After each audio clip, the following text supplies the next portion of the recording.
Сәлеметсіңдер ме балалар? Әліппе сабағымызды бастайық. Бүгін балалар Ц әрпі және дыбысы тақырыбының жалғастырамыз. Ц дыбысы қандай дыбыс еді? Кәне айтыңдаршы. Дұрыс айтасыңдар, дауыссыз дыбыс. Балалар, Ц әрпінің жазылуын ұмытпадық па? Білеміз бе? Тамаша.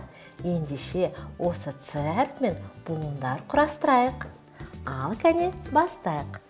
Ц әрпін жазамын және қасына А әрпін жазсақ, кәне қалай оқимыз? Дұрыс, Ца, келесі Ц, Е, Ц, Ц, У, Цу, Ц, О, Цо. Өте жақсы. Балалар, енді кәне тіл дамыту жаттығуын жасайық. Цер, цер, цер, менің ағам офицер. Қайталаймыз.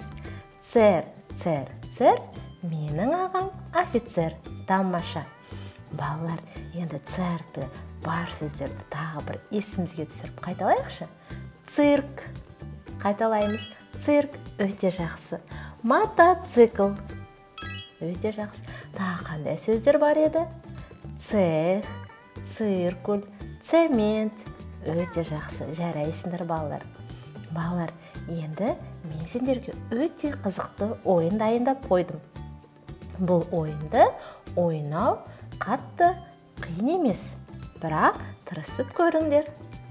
Бұл ойында біз ребусты шешу деп айтамыз. Ребусты шешу үшін суреттерге мұқият қараймыз. Мына нүктелері ол әріптердің саны.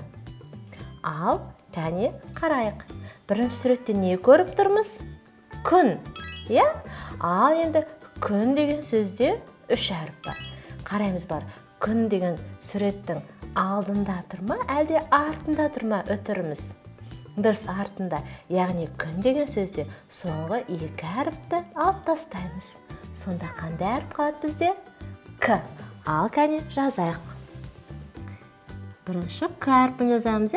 Күн деген сөзден қалған К әрпі. Келесі, бұл қандай сан? 10. Өте жақсы. Бұл жерде біз әріпті алып тастаймыз ба? Өтірі бар ма?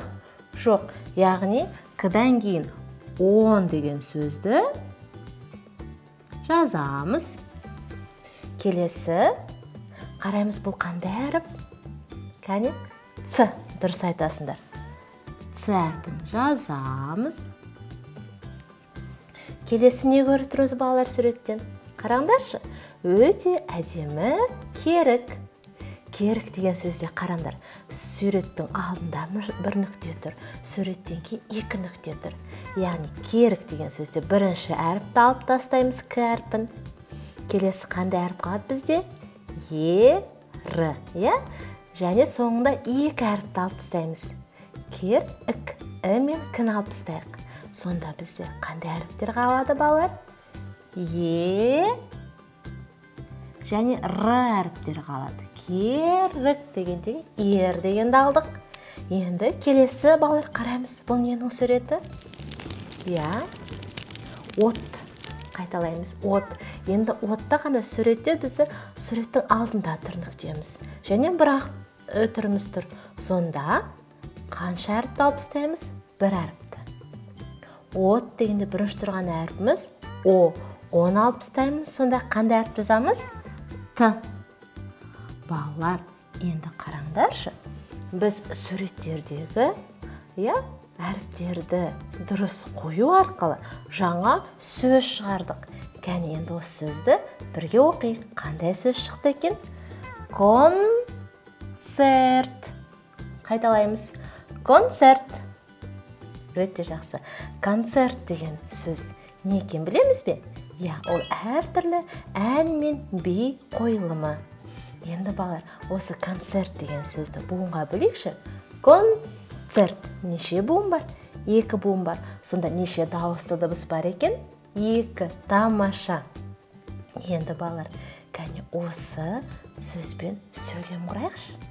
Сөйлемді біз айтайық, ал оны сызбамен көрсетейік. Қалай қарайсыңдар? Тамаша.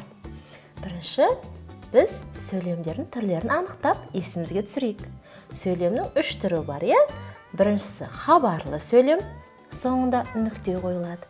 Сұраулы сөйлем, яғни жауап алу мақсатында, яғни құралған сөйлем, сұрақ қоямыз. Соңында сұрақ белгісі қойылады.